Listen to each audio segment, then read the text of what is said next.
Eu tenho ascendência libanesa do lado da minha mãe, portuguesa do lado do meu pai. Do lado do meu pai também tem bastante cearense, tá? Então eu tenho bastante gente que veio do Ceará. Meu bisavô é cearense. Por isso que eu tenho a cabeça grande.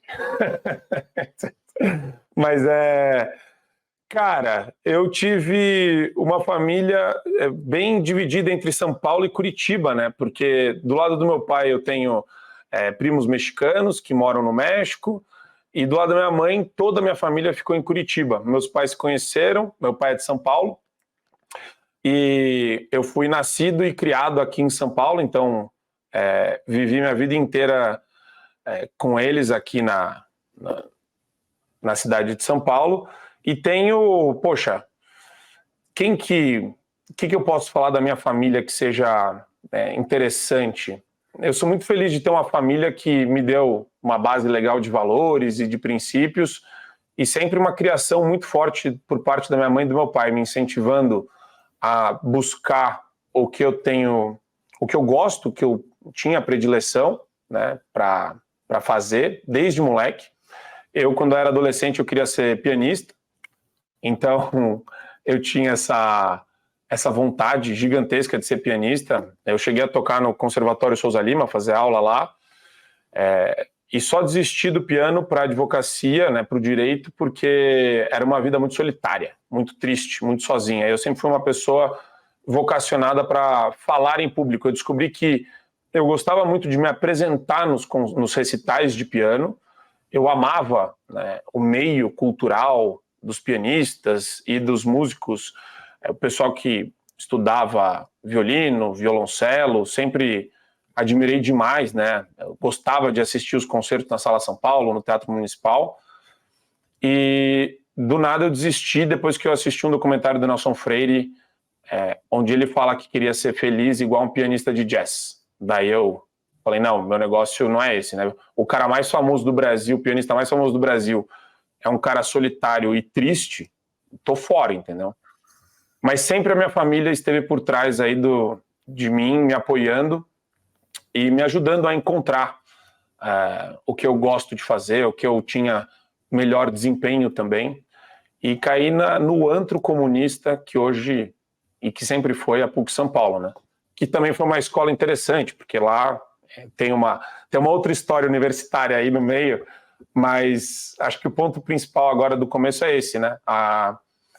A minha família sempre ajudou muito nessas escolhas e nesses momentos de quando você é moleque, quando você é criança, você tá meio perdido, e eu sempre tive um apoio gigantesco deles. Filho único, irmãos, como é que tá a formação? Eu tenho o irmão mais novo, o Rodrigo. Ele é 1 ano mais novo que eu. Eu já tenho 2 sobrinhos, né? 2 sobrinhos maravilhosos, o Antônio Luiz e o Pedro Henrique. Meu irmão é casado, tem uma família maravilhosa. Eu acho que ele quer ter mais filhos também, acho que ele tá aberto a isso. E eu virei tiozão. Hoje eu sou um tiozão. Marco, você comentou aí do piano, você comentou do direito, e como é que você parou na comunicação? Eu sempre gostei de me comunicar, né? Eu sempre tive um prazer imenso nisso. No 4º ano da faculdade de Direito, aliás, no 3º, eu me candidatei para presidência do centro acadêmico, mas para fazer isso eu tive que montar uma chapa. Para montar uma chapa, eu fiz um evento chamando os candidatos a prefeito de São Paulo da época. Então era Kassab, tinha Marta, tinha um pessoal ali. Eu chamei acho que o Emael era candidato também. Emael.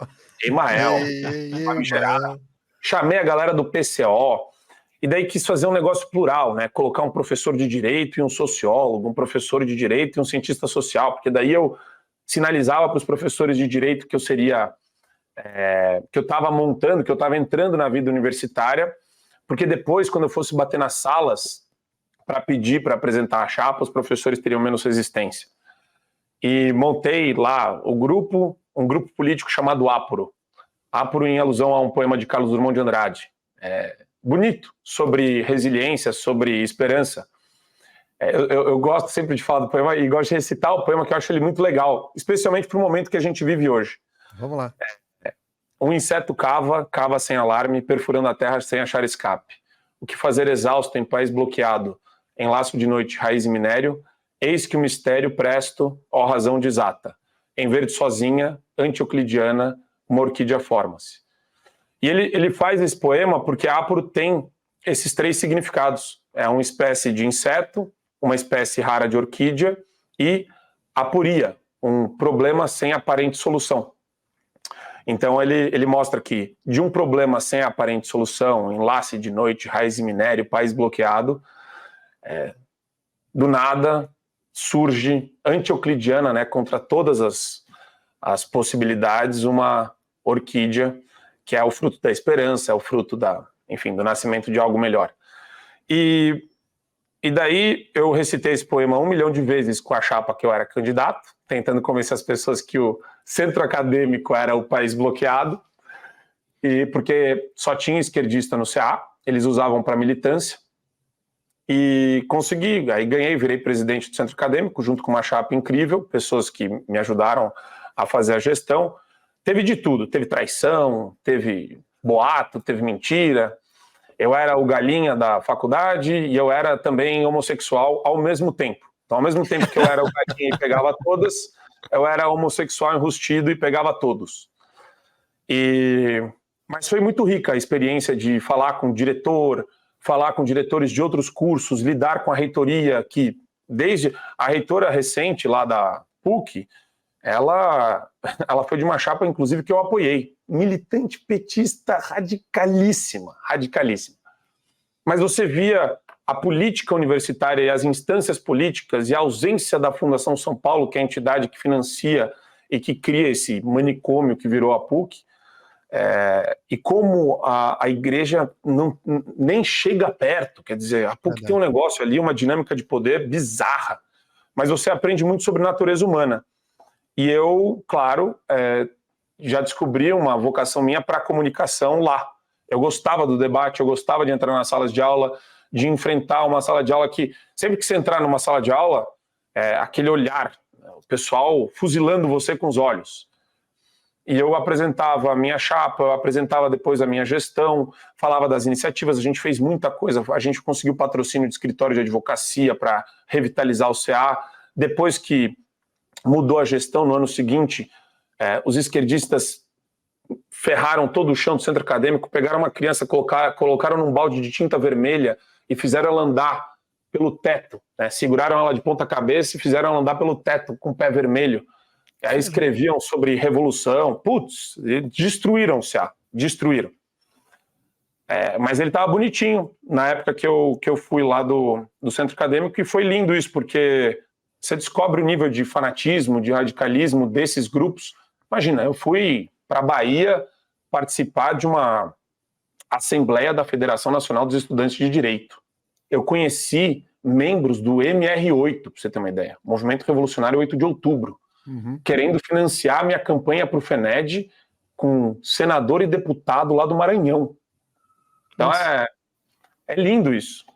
E daí você vê até onde vai. Você fala, poxa, é só um centro acadêmico. Não, é muito mais do que isso. São ambientes onde a gente tem que estar presente, a gente tem que ocupar. Se você gostou desse conteúdo, entra para a família para ter acesso a ele na íntegra no teatualizei.app.